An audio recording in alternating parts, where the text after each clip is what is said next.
অনেকদিন পর আজকে গেছিলাম বাজার করতে। সেই কবে বাজার করেছি ঠিক নেই। সত্যি কথা বলতে বাজার করতে আমি খুব বেশি ভালোবাসি। তো বাজার থেকে কি কি নিয়ে এসেছি চলো সেটাই তোমাদের সাথে শেয়ার করব। আর এগুলো কালকে রাতে আমি সব কেটে রেখেছি, কারণ আজকে বাড়িতে হবে জমিয়ে রান্না বান্না, যার জন্যে এক হাতে সামলিয়ে উঠতে পারবো না বলে কিছু কাজ গুছিয়ে রেখে দিয়েছিলাম। ঠান্ডাটা আমার এখনও কমেনি। এই দেখো কচি কুমড়ো পেয়েছিলাম, এই একটা কুমড়ো 20 টাকা নিয়েছে। শশা তো হাত দেওয়ার উপায় নেই, 100 টাকা করে শশা, 2টো শশা নিয়ে এসেছি। আর এইগুলো না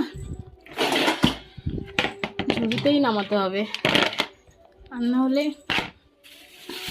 রক্ত লেগে যাবে। তো এটার মধ্যে আছে হচ্ছে রুই মাছ,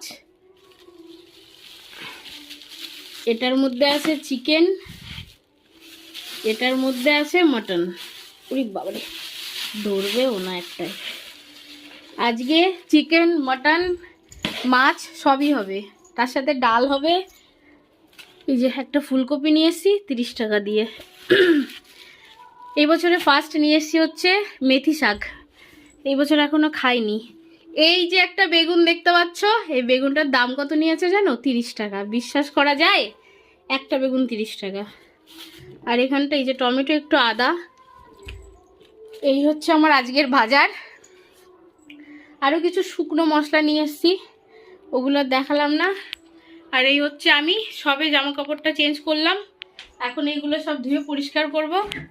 কালকে রাত্রের একটু সবজি আছে, ও আরও নিয়ে এসেছি, দুধ নিয়ে এসেছি। আর এই যে কালকে রাত্রের একটুখানি উচ্ছে আলু দিয়ে তরকারি করেছিলাম। এই দেখো, উচ্ছে আলু না, শুধু উচ্ছে দিয়ে আর ভোলা মাছ দিয়ে রাঁধুনি ফোড়ন দিয়ে ঝোল করেছিলাম, ওটা আছে। ওটাই গরম করে আমি একটু খেয়ে নেব। এই যে এইখানে নিয়ে এসেছি হচ্ছে খেজুরের গুড়, এই বছরে প্রথম, খাইনি এখনো। আর এদিকে আছে টক দই, দুধ, ওটা ফ্রিজে এসেই রেখে দিয়েছি, কারণ ওটা পরে বের করব। তো চলো কাজগুলো গুছিয়ে নিই, তারপরে রান্নাবান্না যে করবো। এই যে সব কিছু গোছানো তো আছেই, ফটাফট কেটে মশলাটা করে নেব, তারপরে রান্নায় হাত দেবো।